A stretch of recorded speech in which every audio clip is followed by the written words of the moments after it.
everyone, and welcome back for another deep dive. Today we're going to be looking at something pretty interesting. It's schizoid and paranoid personality disorders.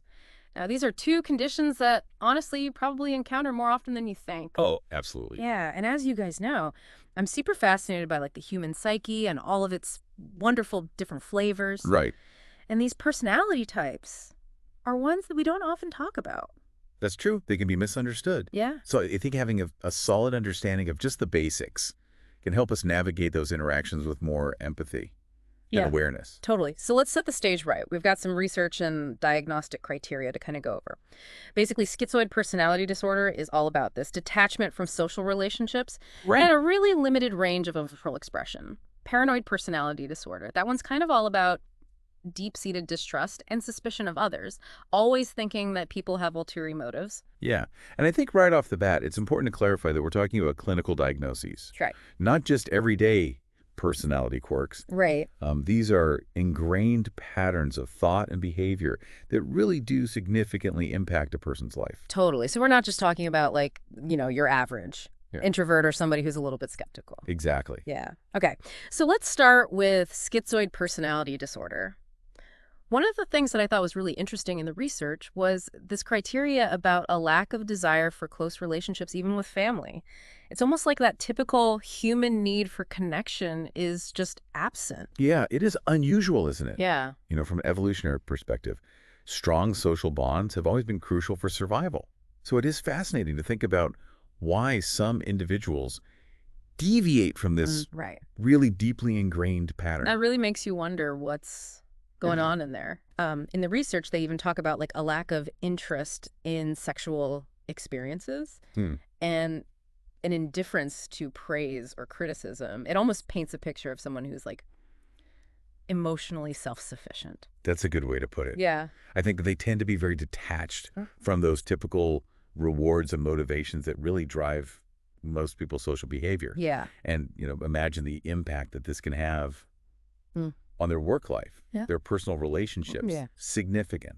Okay, so I'm starting to get this picture in my head of that classic loner stereotype, but I'm guessing it's more nuanced than that. Absolutely. It's crucial to distinguish between introversion and schizoid personality disorder. Right. So, introverts might enjoy their alone time, but they still value and seek connection.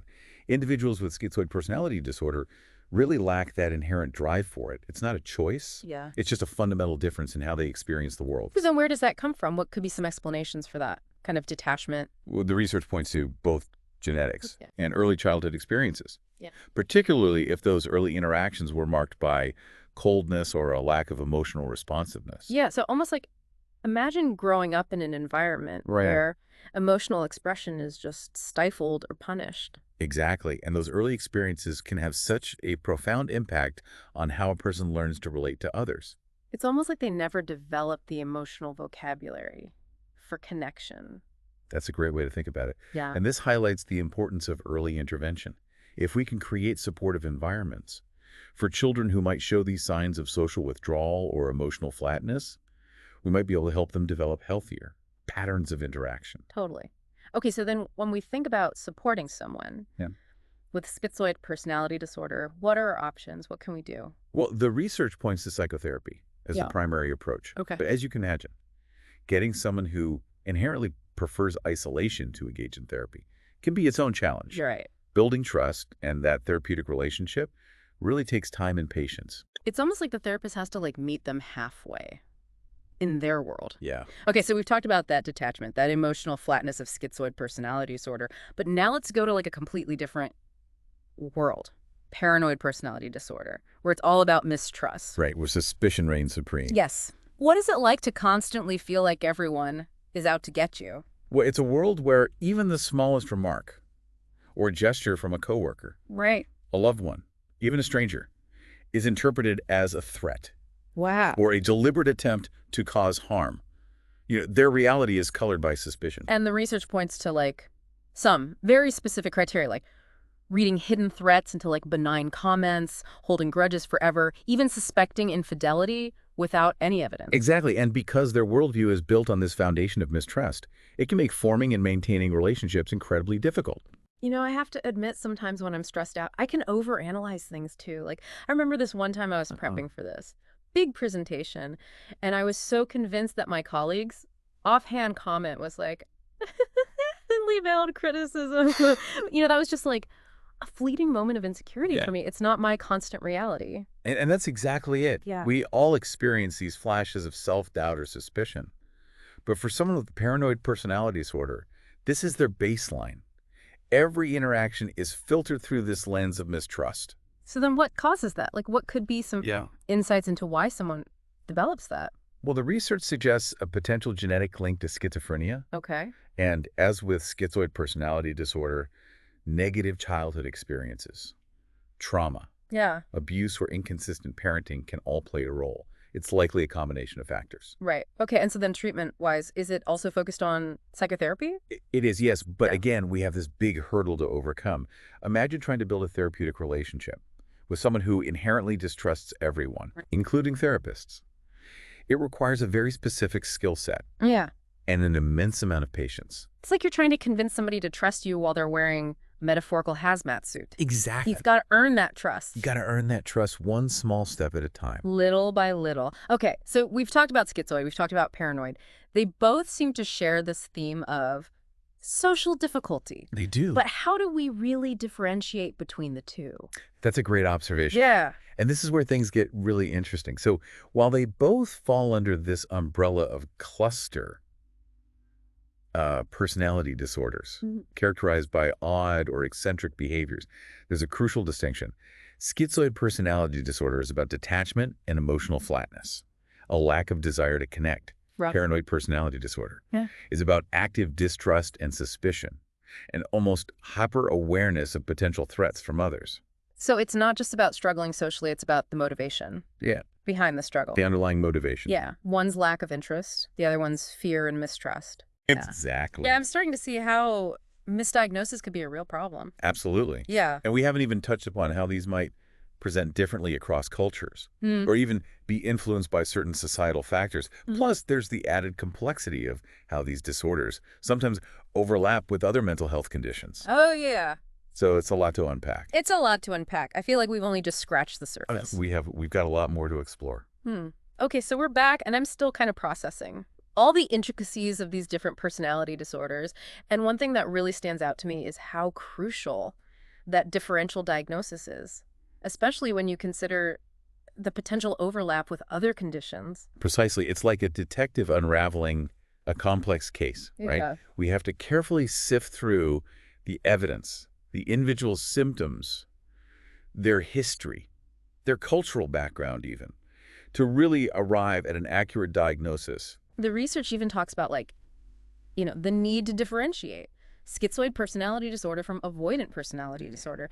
They both involve social withdrawal, but for very different reasons. Exactly. So imagine two people at a party, both standing alone, seemingly uninterested in mingling. Okay. One might be struggling with avoidant personality disorder, deeply yearning for connection, but paralyzed by that fear of rejection or criticism. Right. The other might have schizoid personality disorder, perfectly content in their solitude, lacking that inherent drive for social interaction. Yeah, it's a very subtle distinction, but it makes all the difference when it comes to understanding their internal experience. Absolutely. Yeah.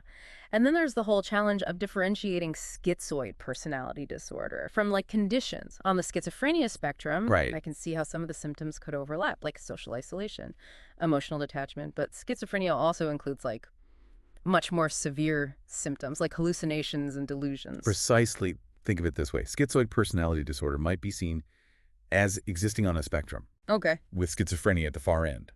So while there might be a genetic link between the two, they're very distinct conditions with very different prognoses. Gotcha. Okay, that makes sense. Now, when we're talking about paranoid personality disorder, the research really emphasizes the need to rule out substance abuse, especially stimulants like cocaine or amphetamines.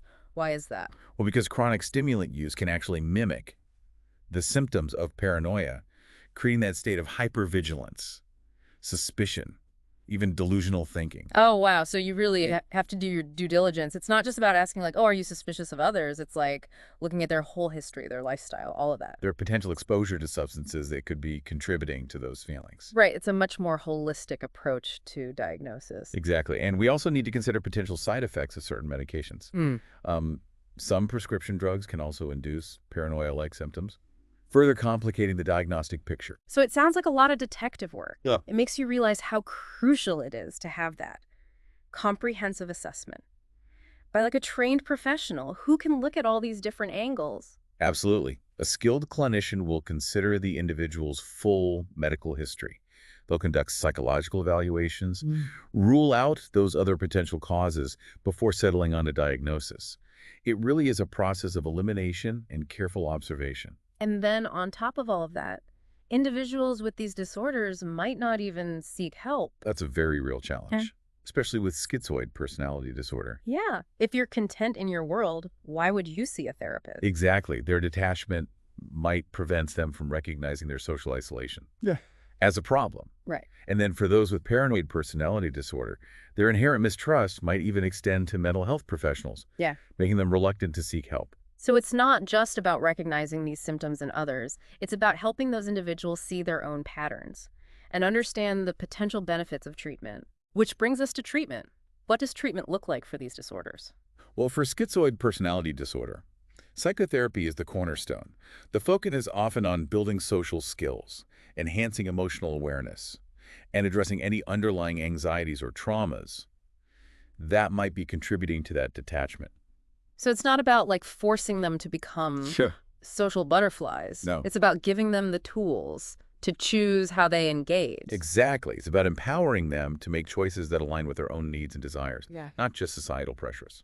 Now, the research specifically points to cognitive behavioral therapy as being like a particularly useful approach for schizoid personality disorder. Why is that? Well, cognitive behavioral therapy, or CBT, is a really practical, goal-oriented approach that focuses on identifying and modifying negative thought patterns and unhelpful behaviors. Okay. So for someone with schizoid personality disorder, CBT can really help them challenge those beliefs that might contribute to their isolation. Things like, I'm better off alone, or relationships are too much work. So it's about giving them those mental tools to like reframe those thoughts Exactly. and create new possibilities. Now, what about group therapy? I imagine that could be really beneficial for practicing social skills, but also kind of overwhelming.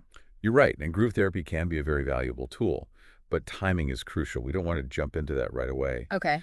It's important to establish that individual therapy first, build that trusting relationship, and then when the individual is ready, slowly introduce the idea of group therapy as a way to practice those newly acquired skills in a safe and supportive environment. It's about meeting them where they are and gradually expanding their comfort zone. Exactly. Not throwing them into the deep end. Now, for paranoid personality disorder, what does the therapeutic approach look like there? Well, given their deep-seated mistrust, therapy for paranoid personality disorder is really all about building that strong therapeutic alliance, that foundation of safety and trust. Right. It requires a therapist who is incredibly patient, empathetic, and skilled in navigating those really complex dynamics. Yeah, I mean, if you fundamentally believe that everyone is out to get you, it's going to be tough to open up Right. to a therapist. Exactly. And then once that trust is established, the focus really shifts to challenging those ingrained suspicious thoughts Right. and helping them develop healthier coping mechanisms for dealing with anxiety and perceived threats. So it's not about convincing them that the world is all sunshine and roses. No? It's about giving them the tools to critically evaluate those suspicions and make more informed choices. Precisely. And here too, cognitive behavioral therapy can be immensely helpful. Okay. They can help them identify those automatic negative thoughts. No, everyone's talking about me, or my partner is cheating on me, and then challenge the validity of those thoughts, replacing them with more realistic and balanced interpretations. So it's like learning to press pause and be like, wait, is this thought based on evidence? Or am I just jumping to conclusions? Yeah. Now, in some cases, medication might also be considered as like an adjunct to therapy. Right, the research talks about anti-anxiety medications or antidepressants as a way to kind of manage those symptoms like anxiety or depression that can often accompany. paranoid personality disorder. Right. It's important to say, though, that medication isn't a cure-all. Absolutely. It's just a way to manage those distressing symptoms, reduce the intensity, and Mhm. just create a more stable foundation for engaging in the hard work of therapy. So Exactly. it's a multi-pronged approach. It is. Medication therapy and the individual's own willingness to engage in that process of change. Yeah, actually, it's a collaborative effort. Yeah. And each person's journey is so unique. Now, even with the best treatment, research suggests that both schizoid and paranoid can be pretty challenging in the long run. That's true. They're oft considered chronic conditions, meaning they tend to persist throughout a person's life. Hmm. But that doesn't mean there's no hope for improvement. Right. It's not about like erasing those ingrained patterns. It's about managing them. Absolutely. And remember, the severity of these disorders can vary significantly. Some individuals might experience relatively mild symptoms Mm. and function really well in their daily lives. They might have fulfilling careers, close relationships. They might find their own unique ways to thrive, while others might face more significant impairments and require more intensive support. So it's not like a one-size-fits-all situation. Severity. Everyone's Yeah. experience is going to be different. Right, and that's why it's so important to avoid generalizations and approach each individual with empathy and understanding, recognizing their unique strengths and challenges. This has been so insightful, but I'm kind of left wondering about like the broader implications of these disorders. How do they impact not just the individuals experiencing them, but society as a whole? That's a crucial question, and it's where things get really interesting Yeah. because these disorders often involve difficulty forming and maintaining relationships. The ripple effects can extend far beyond the individual. Oh, yeah. Think about strained family dynamics, workplace conflicts, the challenges of navigating social norms in a world that prioritizes extroversion and social connection. Man, we are diving into some deep waters here. We are. And I feel like we've still got a lot more to explore. We do. We've only just begun to unravel the complexities of these disorders and their impact on our individual lives and society as a whole. There's so much more to discover, more perspectives to consider, and more conversations to be had. Okay, so we're talking about these ripple effects, on relationships in society. It really makes you wonder how these disorders might play out in different cultures where, social norms and expectations are completely different. That's such an important point. What might be seen as extreme detachment or suspicion in one culture might be perfectly acceptable, even valued in another. Right. Think about cultures that prioritize communal living Yeah. and interdependence versus those that emphasize individualism and self-reliance. The expression and perception of these disorders could be completely different. So somebody who might be diagnosed with schizoid personality disorder in like a highly individualistic society might actually thrive in a more communal setting Exactly. where their need for solitude is respected and their like unique contributions are appreciated. Precisely. And then on the flip side, somebody from a culture where like a certain level of suspicion is Right. considered normal or even adaptive might be misdiagnosed with paranoid personality disorder in a culture that values openness and trust. Right. It really highlights the need for cultural sensitivity in diagnosis. Totally. It's not just about ticking off boxes on a checklist. It's about understanding the individual's cultural context Yeah. and how that shapes their worldview and behavior. Clinicians really have to be mindful of all those cultural nuances to avoid misdiagnosis and just make sure that people Yeah, receive, appropriate and culturally sensitive care. absolutely. It's a reminder that mental health is not one size fits all. It's not. We've been talking a lot about the challenges, but I'm also kind of curious about like potential strengths or advantages that might come with these unique ways of experiencing the world. That's a very interesting perspective. And while it's important to acknowledge the difficulties, I think it's also important to recognize that diversity in human personality, Yeah. even in its more extreme forms, can bring valuable perspectives and contributions to society. So, for example, somebody with schizoid personality disorder might excel in professions that require like solitude, deep focus, And a high tolerance. for independent work. Like they might be brilliant scientists, artists, or writers who really thrive in their own little creative world. Exactly. Their detachment from social pressures and their ability to think outside the box could lead to some really groundbreaking discoveries or innovative ideas. Absolutely. And someone with paranoid personality disorder, with their heightened awareness of potential threats and their meticulous attention to detail, might be amazing in fields like security, investigation, or risk analysis. Good point. It's almost like what we might consider a disorder in one context could actually be a valuable asset in another. It could. It's all about finding that right fit, that environment, where those unique traits can flourish. I think that's a really good point. And it challenges us to broaden our understanding of what constitutes normal and really appreciate the diversity of human experience, even in its more unconventional forms. Okay, so as we wrap up, I'm left with this question.